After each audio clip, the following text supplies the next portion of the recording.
It's very clear that what we are going through right now is a humanoid bot explosion. But is AJ on X correct in saying that Tesla is going to come out the only winner? I personally don't think so, and I'll tell you why. Let's take a look. Hey y'all, it's Dr. Know-It-All. This morning I woke up to this excellent post by AJ on X, and I wanted to respond to it because I think it's a very, very sobering post, and especially the table at the end is really sobering. There's a lot of red in that table, but I believe that the lesson that AJ is learning from this table and from his post is actually a little bit mistaken, and that there's a better precedent for humanoid bots than electric vehicles, and that is autos themselves. So first let's read his post, and I'm going to read the entire thing without interrupting because I think it's worthwhile. And of course, I will leave a link to everything in the description so you can read it at your leisure. All EV startup IPOs except Tesla's were complete disasters for long-term investors, and we are about to repeat the same thing in the emerging robotics space. Some investors are about to step into the robotics trap as they did into the EV trap. All EV startups except Tesla have been a complete disaster for Type 3 investors below. Many still don't realize, but Tesla is the trapper in this situation. By trap, I mean the following. Tesla made making EVs look easy, and Tesla's outside success made EVs the next big thing. With bots, we are in a similar situation. Tesla makes bots look easy, and bots are increasingly becoming the next big thing. What led to the failure of others to imitate Tesla in the EV space is bound to repeat in the bot space. Tesla's success in EVs is rooted in a significant cost advantage derived from a deep tech advantage, which includes hardware and software. It's not that others can't make good EVs, but their comparative lack of hardware-software sophistication results in too high a cost at comparable utility. What investors didn't realize was that making a good EV at over $100,000 vehicle unit cost wasn't a competitive advantage. Rivian, for example, it was the logical consequence of overfunding. A quote, good EV alone is irrelevant. A good EV becomes only relevant if paired with a competitive cost structure. The former is easy given enough funding, but the latter is excruciatingly difficult. We are about to see a repeat in robotics. Tesla's bot Optimus, just like Tesla's globally best-selling Model Y, has been designed from the very beginning for low-cost, high-volume manufacturability.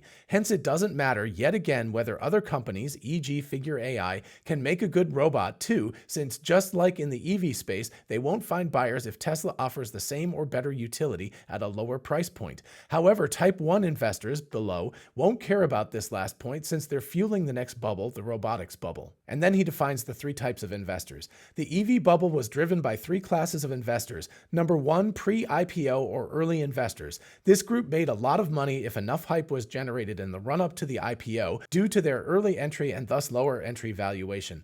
Often selling down only a small share of their entire holding at IPO delivered enough return for attractive returns on the entire investment. Investor type number two at IPO. Hedge funds, traders, and similar without pre-IPO equity allocation. This group observes the hype around the upcoming listing and crafts a trading strategy with no intention of holding for the long term. And then type 3 investor, which is most of us, at IPO or after IPO investors with holding intention. This class of investors ended up as the quote bag holder in all EV startup listings except Tesla. Believing the hype and entering at higher valuations set them up for failure.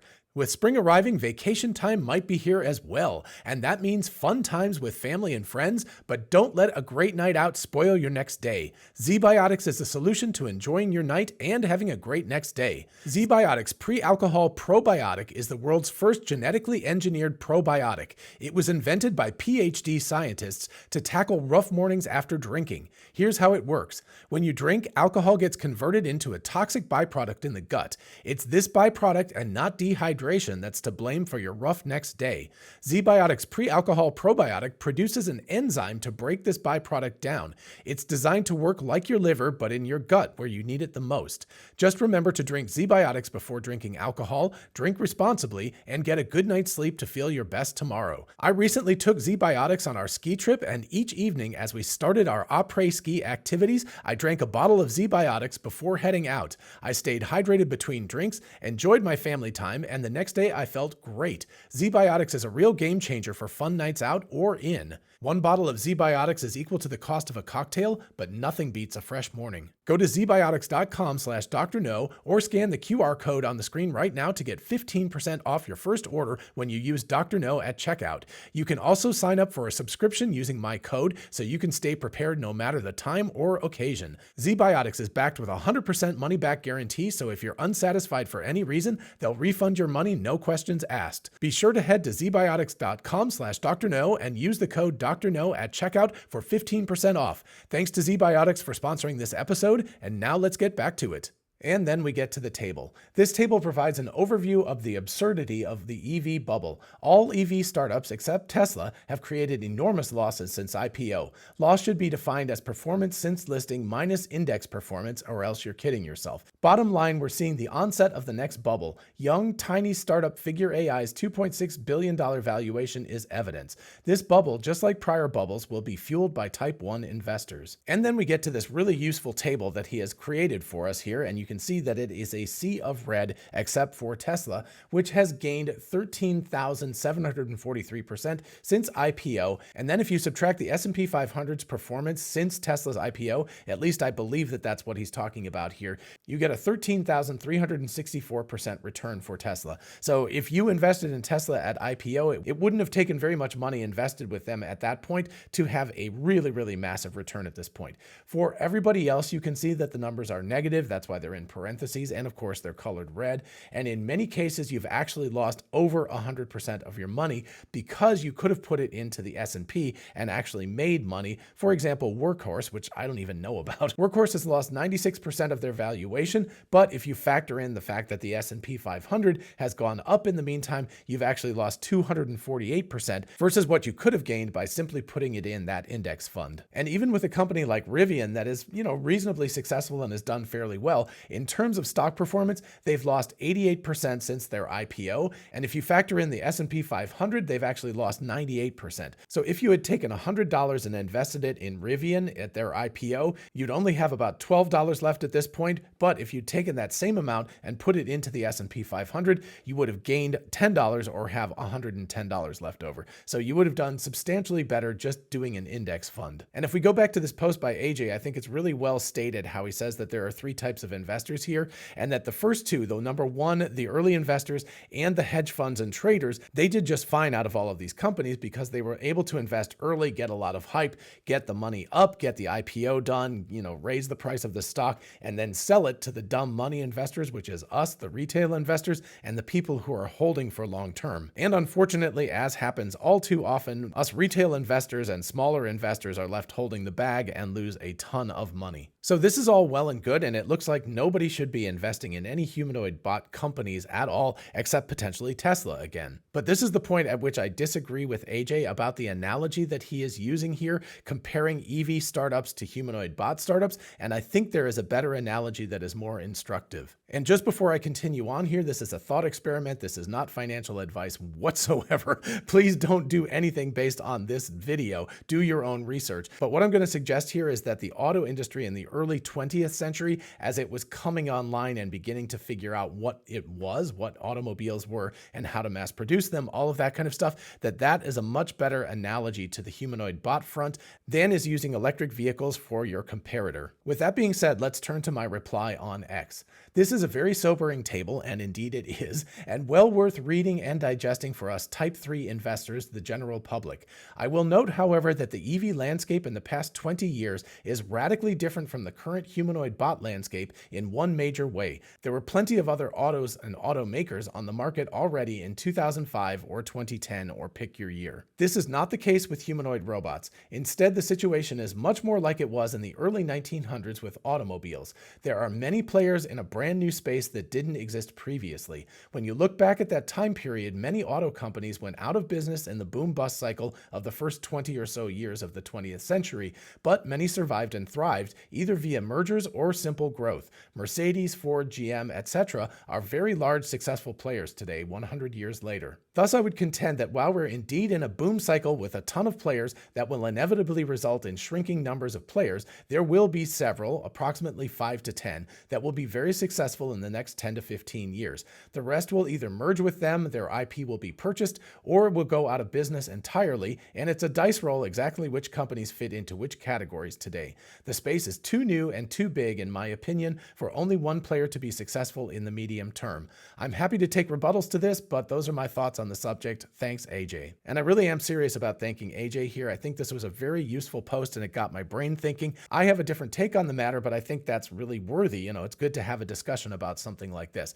So what do you think about this opinion of mine? Is a better analogy the early automobile industry, not the automobile industry of the early 2000s, but of the early 1900s, when we have a bunch of different players in a very brand new space, and you have a company like Ford, which I think is analogous to Tesla, that came in and figured out how to do mass manufacturing of automobiles and really put everybody else on their back foot and caused them to be niche players for a while until other companies figured out how to do the same thing that Ford was doing and compete with them on their own footing. I would suggest, just like Ford, Tesla is in that same position in the humanoid bot space right now. They weren't the first player to come in. There were other companies like Boston Dynamics, or analogously a company like Mercedes back in the early 20th century that had been around for quite a while and had been tinkering and making vehicles on kind of a one-off basis, and it was a very expensive endeavor. And that's what Boston Dynamics has been doing for the past 30 years, basically. But all of a sudden, Tesla comes in a little bit late to the game, but they come in with an excellent go-to-market strategy. They understand how to build a humanoid bot at scale for relatively inexpensive costs, and that means that they are suddenly at the forefront of the entire industry, and they are the likely winner, the big winner for the next 10 to 15 years. But just like in the early 1900s, they will not be the only player who will be successful. There will be others. And the reason it's not going to go down like the electric vehicle manufacturing marketplace has, and it's been really bad for everybody but Tesla, is because there aren't other auto manufacturers. There's not other humanoid bot manufacturers already out there that they're coming into that space and trying to disrupt. That's what Tesla did in the early 21st century, and that was a remarkable achievement. That was not something that many companies at all could do. In fact, nobody else is doing it at this point. But that was primarily because you already had an established industry. You had a bunch of perfectly good vehicles, not as good as electric vehicles, but they're perfectly serviceable. People to this day purchase and drive gas cars all over the place, and they work very well. Again, I think that EVs are the future, but you're looking at trying to disrupt a space that had 100+ years of maturity already in it. That was a very difficult undertaking. Humanoid bots are completely different. They are outside of anything that has been created before. The only competition really is human beings, and that will be some competition, but humanoid bots do not have a mechanical competitor at this point. They only have actual humans as their competition. And again, it might be stretching the analogy too hard here, but I don't know. Maybe it's not. You could compare that to automobiles coming in and displacing horses. So you've got mammals, you've got horses that are doing a particular task, and then the automobile comes in and mechanizes that task and is able to take it over and do it much more efficiently. And in the current factory, logistics, etc. environment, you've got human beings, mammals, that are doing a perfectly good job at these things. But if we can mechanize that space and do it for cheaper and do it more efficiently, the bots will take over. But that's a brand new marketplace. It's not something where you have established players already. And then to finish this up, I want to show two posts from Søren Basher and Herbert Ong, who, by the way, are two of the three co-founders with me of HumanBot. Scott Walter has not chimed in on this just yet. But anyway, the four of us have created this company, HumanBots, that has a relationship with the major human bot vendors. And if you own a factory or a company where you employ a lot of human beings and think that humanoid bots might be useful in the future, we can help you figure out how to do that, how to go to market, which of the robot vendors will be the right ones for you to take on, etc., etc. So if you're interested in that, by all means, contact me and we'll have a chat. Anyway, on to Søren's response to my response to AJ. The ultimate answer centers on profit margin. EVs, even for Tesla, are pretty low margin, and to get to that point involves investing many billions to build complex factories and supply chains, and then ramp up production to a point where the gross margin exceeds all the fixed costs. From what we see today, bots will be far less challenging to make and won't require the same capital investment. They also get to piggyback on the massive capital investment that's been made in batteries. Also, in various models I've looked at, there appears to be much more profit potential in bots. Finally, the market opportunity for bot units vastly exceeds that for autos. And as John points out, there isn't an existing bot market to compete with, only human labor, which will be low-hanging fruit for bots, as bots can work 22 hours a day versus only 8-ish for humans. So what CERN is adding to the conversation here is that profit margins will be higher for humanoid bots, at least in the beginning, because again, it's not an established industry. So you can kind of charge a premium for these first generation bots that come out because there's not an already established and very inexpensive market that you have to feed into. I also like that CERN points out that batteries are going to be leveraged. In other words, all of those batteries that were created for your phone, for laptops, and then especially for cars can easily be transferred into humanoid bots because they can use the exact same kind of batteries that cars do now. So in the end, these early bots will be able to charge a premium as opposed to autos that had to come in and be very, very price competitive with an existing market, and they can leverage a lot of the technology that already exists. And those are big advantages for humanoid bots that electric vehicles did not have going into the marketplace. And finally, let's look at what Herbert Ong had to say. My 2 cents, an electric vehicle has one use case, transportation. A robot has unlimited use cases. While the goal for humanoids is to be general purpose, it's unlikely only one company or just a handful will survive. Bot companies can specialize in specific use cases if needed. Also, a bot company has the opportunity to pivot away from a humanoid if needed. In fact, the opposite might happen where there will be an explosion of bot animals, intelligent agents, in various forms. So of course, what Herbert is adding to this conversation is the fact that humanoid bots can basically do anything that humans can do. Eventually, they can't do that now, but in time, they'll be able to do basically anything a human can do. And if they can do anything a human can do, that's many, many use cases. That's not just the one use case of transportation. And yeah, there's, variety of different use cases within transportation, like transporting human beings and transporting goods, but that's still a relatively limited landscape of what automobiles can do. But humanoid bots, on the other hand, can do a ton of things, basically, like I said, whatever human beings can do. And then Herbert adds in that companies can transition away from humanoid bots. I don't know if they'll do this defensively in the sense that they're not selling humanoid bots well, but I could see a number of companies specializing in other types of robots that are human scale. So dog type bots or humanoid bots that are more like monkeys or something that hang from trees and therefore can do lumber work or things like that. There could be many other evolutions of a human scale type of bot over time. And of course, many companies will go into those niche markets, but I think that the early adopters are going to go pretty hard on bipedal human-sized robots. So anyway, that's my thoughts on it, plus some interesting additional context from CERN and Herbert. And again, I really appreciate AJ's original post. I think it's really excellent and a good way to start us thinking about how the future is going to be so radically different. But in the end, I believe it's going to be much more like automobile manufacturers in the early 20th century rather than EV-specific manufacturers in the early 21st century. All right, so that's what I've got. What do you think about all this? Definitely let me know in the comments. And while you're down there, please do like the video and consider subscribing for more of this kind of content. And finally, a big thanks once again to ZBiotics for sponsoring today's video. Be sure to head to zbiotics.com/Dr. No and use Dr. No at checkout to save 15% on your first order. In the meantime, I'll see you in the next one. Bye-bye.